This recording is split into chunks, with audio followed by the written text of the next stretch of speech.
This tutorial shows you how to move where the clock appears on your lock screen. First, open the Settings app on your device. After that, tap on Lock Screen.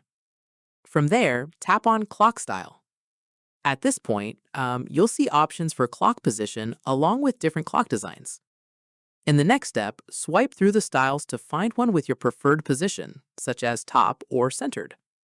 Following this, tap on the style you like to select it. Once done, tap Apply if the option appears, to save your choice. From here, lock your device to see the new clock position applied. Keep in mind, available clock positions may vary depending on your wallpaper or whether you're using an always-on display style. Finally, come back to the same clock style menu anytime you'd like to change the position again. And that's it.